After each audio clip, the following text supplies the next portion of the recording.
నమస్కారం. Welcome to Suman TV. Budget announcement రాకముందే మనకు దాదాపుగా లాస్ట్ 5-6 ఇయర్స్ నుంచి India agricultural economy, services economy నుంచి మనం మ్యానుఫ్యాక్చరింగ్ ఎకానమీకి మారబోతున్నాం అండ్ మారుతున్నాం.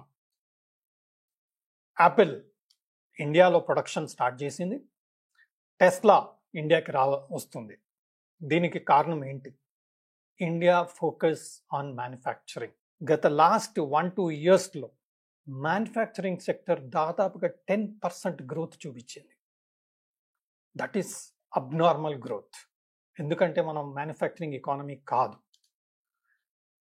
వరల్డ్ వైడ్ ఎక్స్పోర్ట్స్ చేయడానికి మ్యానుఫ్యాక్చరింగ్ ఇండియా ఒక హబ్గా క్రియేట్ చేయడం జరుగుతుంది. దీనికి తోడు ఇంటర్నేషనల్ కంపెనీస్ ఇండియాకి రావడం ఇది ఒక శుభ సూచకం. So what is going to be manufacturing? Manufacturing industry, manufacturing sector ఇండియాలో is going to be a mega theme.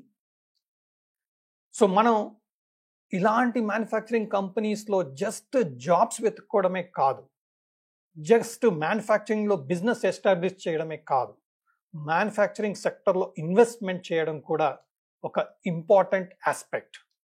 ఎప్పుడైతే ఒక మెగా ట్రెండ్ మొదలైందో ఆ ట్రెండ్ యొక్క ఫ్యూచర్ పీక్ చాలా సంవత్సరాలు పడుతుంది పీక్ అవ్వడానికి. అంటే దాదాపుగా నెక్స్ట్ 20-30 ఇయర్స్ మనకి ఈ particular manufacturing sector is going to grow for definitely sure. Already ఎన్నో కంపెనీస్ ఇండియాలో ఎస్టాబ్లిష్ చేయడానికి పర్మిషన్స్ ఇవ్వడం జరిగింది. మనం సెమీ కండక్టర్లో గవర్నమెంట్ ఇచ్చిన అలొకేషన్స్, ఒక ఈకో సిస్టమ్ని డెవలప్ చేయడం, ప్రతి సెక్టర్లో ports, infrastructure, logistics, electronics, already Samsung కూడా ఇండియాలో ప్రొడక్షన్ చేయడానికి ఆల్రెడీ సన్నాహాలు జరిగాయి. దీనివల్ల మనకు తెలుస్తుంది ఏంటంటే మ్యానుఫ్యాక్చరింగ్ కంపెనీస్లో ఇన్వెస్ట్ చేయడం.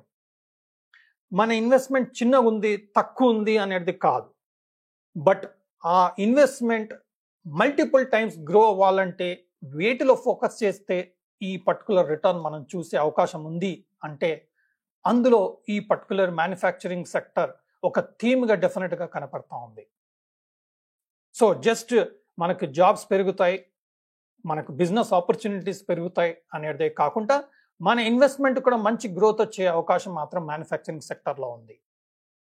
అండ్ ఈ కాంట్రిబ్యూషన్ మన జీడిపిలో మ్యానుఫ్యాక్చరింగ్ వల్ల, మ్యానుఫ్యాక్చరింగ్ చేసి ఎక్స్పోర్ట్స్ చేయడం వల్ల దాదాపుగా 20% వరకు కాంట్రిబ్యూట్ చేసే అవకాశం లాంగ్ టర్మ్లో కనపడతా ఉంది. So that is going to be huge. Already మనం డిఫెన్స్లో హెచ్ఏఎల్ స్టాక్ ప్రైస్ చూసాం. అలాగే ఎన్నో డిఫెన్స్ కంపెనీస్, బిఎల్ అనుకోండి, భారత్ ఫోర్జ్ అనుకోండి, మల్టీ బ్యాగర్గా స్టాక్స్ అన్ని గ్రో అవడం చూసాం గత 4-5 ఇయర్స్లో. సో ఇది ఇక్కడ ఆగుతుందా అంటే ఆగే సూచనలు కనబడట్లేదు. ఇది మొదలుగా మనం చూసుకుంటే ఇక్కడి నుంచైనా మనం ఇందులో ఇన్వెస్ట్ చేయగలిగితే మంచి రిటర్న్స్ రావడం ఒక ముఖ్యమైన అంశం. మనం ఒక లేమెన్గా ఆలోచన చేస్తే ఒక పర్టికులర్ మ్యూచువల్ ఫండ్ ఎక్స్పర్ట్స్ ఎవరైతే రీసెర్చ్ చేసి ఏదైతే సన్ రైజ్ సెక్టర్ ఉందో, ఏదైతే ఫోకస్గా వస్తుందో ఆ పర్టికులర్ ఇండస్ట్రీ ఎస్టాబ్లిష్ అయ్యే అవకాశం, గ్రో అయ్యే అవకాశం ఆ పర్టికులర్ సెగ్మెంట్లో కనిపిస్తే డెఫినెట్గా ఒక theme based mutual funds announce చేయడం జరుగుతూ ఉంటుంది. గత 6 months to 1 yearలో ఎన్నో మ్యూచువల్ ఫండ్స్ మ్యానుఫ్యాక్చరింగ్లో వచ్చాయి.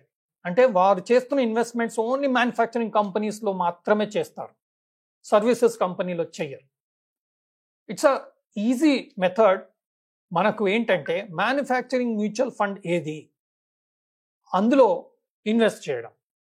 నౌ లంసమ్గా చేయాలా, ఎస్ఐపిగా చేయాలా? ఎస్ఐపిగా చేస్తే ఆల్వేస్ టైమింగ్కి మనకు అవసరం లేదు. మనకు ఎప్పుడైనా సరే ఎస్ఐపి చేస్తే అప్స్ అండ్ డౌన్స్ అన్నీ కవర్ అవుతుంది కాబట్టి లాంగ్ టర్మ్లో మనం ఎస్ఐపి అనేది ఎప్పుడైనా చేయొచ్చు. మనం లాస్ట్ 6 monthsలో ఒక పర్టికులర్ మ్యూచువల్ ఫండ్ దాదాపుగా 80% రిటర్న్ ఇవ్వడం చూస్తున్నాం ఎస్ఐపి వారికి. ఒక 1000 రూపీస్ పెట్టుబడి పెట్టిన వారికి, ఎస్ఐపిగా చేసే వారికి దాదాపుగా 83 అంటే 83% రిటర్న్ ఎస్ఐపి వాళ్ళకు రావడం చూస్తున్నాం. అలాగే 1 lakh ఇన్వెస్ట్ చేసిన వారిది దాదాపుగా 1,40,000 రూపీస్ వాళ్ళ investment grow almost 40,000 rupees in span of 6 months grow అవడం చూస్తున్నాం ఈ పాస్ట్ రికార్డ్ వల్ల.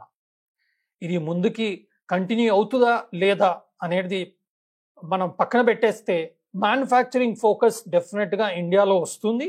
ఈ బడ్జెట్లో మ్యానుఫ్యాక్చరింగ్కి డెఫినెట్గా ఇంకా స్కోప్, ఫోకస్, బడ్జెట్, ఇంకొకటి ఇన్సెంటివ్స్ ఫర్ మ్యానుఫ్యాక్చరింగ్ కూడా గవర్నమెంట్ ఇస్తుంది. ఆల్రెడీ గవర్నమెంట్ ఇండియాలో మ్యానుఫ్యాక్చరింగ్ యూనిట్ పెడితే ట్యాక్స్ స్ట్రక్చర్ని 15%కి తగ్గించింది. దాన్ని ఎక్స్టెండ్ చేసే అవకాశం కూడా ఉంది ఆ పర్టికులర్ స్కీమ్ని. సో దీని ద్వారా బిజినెస్గా మ్యానుఫ్యాక్చరింగ్ అనేది ఒక మేజర్ ఆపర్చునిటీగా బిజినెస్ వాళ్ళు చూస్తారు. కాబట్టి మ్యానుఫ్యాక్చరింగ్ కొత్తగా స్టార్ట్ అయ్యే అవకాశాలు ఎన్నో ఉన్నాయి. ఎందుకంటే ట్యాక్స్ బెనిఫిట్స్ ఉంటుంది కాబట్టి అడ్వాంటేజ్ బిజినెస్కి చాలా ఉంటుంది మ్యానుఫ్యాక్చరింగ్ సెగ్మెంట్. ఇది చేయడానికి కారణం ఏంటి అంటే వరల్డ్ వైడ్ ఇండియా ఒక హబ్ గవర్నమెంట్ కావాలి, ఇండియా మ్యానుఫ్యాక్చరింగ్ ఒక హబ్ కావాలి అని చెప్పి చేసే ఫోకస్. దీనివల్ల ఎంప్లాయ్మెంట్, బిజినెస్ ఆపర్చునిటీ కాకుండా ఇన్వెస్టర్స్కి మంచి scope of growth of their ఇన్వెస్ట్మెంట్గా వెల్త్ క్రియేషన్ ఆపర్చునిటీగా వస్తుంది. మనకు per capita consumption, per capita income పెరగడానికి కారణం కూడా మనకు వస్తున్న ఇన్కమ్. అది సాలరీ ద్వారా అనుకోండి, బిజినెస్ ఆపర్చునిటీ ద్వారా అనుకోండి, లేదా ఇన్సెంటివ్స్ ద్వారా అనుకోండి, మనకు ఆ ఇన్కమ్ రావడానికి కారణం కూడా ఒక విధంగా మ్యానుఫ్యాక్చరింగ్ సెక్టర్ అనే మనం చూడాల్సిన అవసరం ఉంది. ఒక సైడ్ ఇన్సెంటివ్స్ ఫార్ కంపెనీస్, అలాగే ఇంటర్నేషనల్ కంపెనీస్కి ఇక్కడ ఒక హబ్గా క్రియేట్ చేయడం, ఇండియాలో ప్రొడక్షన్ చేసి డిఫరెంట్ కంట్రీస్కి ఎక్స్పోర్ట్ చేసి మన కరెంట్ అకౌంట్ డెఫిసిట్, అన్ని డెఫిసిట్స్ కూడా తగ్గించుకొని ఎక్స్పోర్ట్స్ కంట్రీగా మన ఇండియాని తీర్చిదిద్దడం జరుగుతుంది. ఎస్పెషలీ క్రూషల్ డిఫెన్స్ సెక్టర్లో. దీనివల్ల మన ఇంపోర్ట్స్ అనేది వాల్యూ తగ్గి ఎక్స్పోర్ట్స్ పెరిగి మనకు ఇండియాకే బెనిఫిట్ వచ్చే అవకాశం ఉంది. అలాంటి థీమ్ ఓరియంటెడ్ స్కీమ్లో మనం ఇన్వెస్ట్ చేయడం అనేది చాలా చాలా స్మార్ట్ మూవ్గా మనం చూడాలి. దీనికి మనం సింపుల్గా ఒక లేమన్గా ఒక మ్యానుఫ్యాక్చరింగ్ మ్యూచువల్ ఫండ్ ఏంటి, ఫండ్స్ ఏమున్నాయి అది రీసెర్చ్ చేసి ఆ పర్టికులర్ ఫండ్లో ఒక ఎస్ఐపి ద్వారా ఇన్వెస్ట్ చేసుకోవచ్చు. ఎస్, లాస్ట్ 6 months 1 year మ్యానుఫ్యాక్చరింగే కాదు అన్ని సెక్టర్స్లో పెరగడం వలన మనకు మ్యూచువల్ ఫండ్స్, స్టాక్ మార్కెట్ చాలా పీక్ లెవెల్స్ వస్తుందన్న ఒక అండర్స్టాండింగ్ ఉంది. బట్ మీరు ఇండెక్స్ పరంగా చూస్తే మనకు ఎలక్షన్ టు ఎలక్షన్ జనరల్గా 60% గ్రోత్ ఉంటుంది. లాస్ట్ 4 ఎలక్షన్స్ పీరియడ్ మనం చూస్తే సెన్సెక్స్ 60% రిటర్న్ ఇవ్వడం చూసాం. మనకు అంత రిటర్న్ ఇంకా ఎలక్షన్ నుంచి మనకు జూన్లో ఎప్పుడైతే ఎలక్షన్ రిజల్ట్స్ వచ్చిందో అప్పటి నుంచి ఇప్పటి వరకు హార్డ్లీ 4-5% మాత్రమే ఇండెక్స్ మూవ్ అవ్వడం జరిగింది. సో నెక్స్ట్ 5 yearsలో ఇండెక్స్ ఇంకా మూవ్ అయ్యే అవకాశం ఉంది.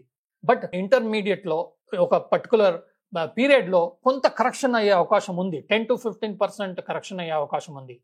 ఎనీ టైం మార్కెట్ కరెక్షన్ అయినప్పుడు మన లంసమ్ ఇన్వెస్ట్మెంట్ కూడా ఈ పర్టికులర్ మ్యానుఫ్యాక్చరింగ్ మ్యూచువల్ ఫండ్లో ఆపర్చునిటీ ఉన్నట్టుగా మనం చూడొచ్చు. సో లంసమ్ ఇన్వెస్ట్మెంట్ చేసేవారు కొంచెం ఆగడం, ఎస్ఐపి చేసేవాళ్ళు స్టార్ట్ చేసుకునే ఆపర్చునిటీ మాత్రం కరెంట్ సినారియోలో మ్యానుఫ్యాక్చరింగ్ మ్యూచువల్ ఫండ్లో కనబడుతుంది.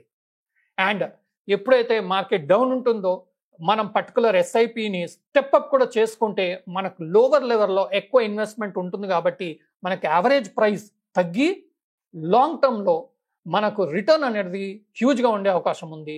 అది మ్యానుఫ్యాక్చరింగ్ సెక్టర్ ఏదైతే గ్రో అవుతుందో, అందులో ఏదైతే మనకు గ్రోత్ రాబోతుందో, గవర్నమెంట్ చేసిన అనౌన్స్మెంట్స్, వాళ్ళ ఆబ్జెక్టివ్, వాళ్ళ ప్లాన్స్ ఈ పర్టికులర్ మ్యానుఫ్యాక్చరింగ్ ఫండ్కి మనం చూస్తుంటే అలార్మింగ్గా, ఎగ్జైటింగ్గా కనబడుతుంది. కాబట్టి ఈ ఫండ్లో మనం ఆలోచన చేయొచ్చు. మ్యానుఫ్యాక్చరింగ్ మ్యూచువల్ ఫండ్లో నేను ఆల్రెడీ ఇన్వెస్ట్ చేస్తున్నాను, ఎస్ఐపి కూడా చేస్తూ ఉన్నాను. కాబట్టి నేను సెబీ అనలిస్ట్ని కాను. సో మీరు తగిన సూచనలు, సలహాలు మీ ఫైనాన్షియల్ అడ్వైజర్ని కన్సల్ట్ చేసి తగిన రీసెర్చ్ చేసి మీరు కూడా ఈ వెల్త్ క్రియేషన్లో పార్టిసిపేట్ చేసి మంచి రిటర్న్స్ పొందుతారని ఆశిస్తూ సెలవు.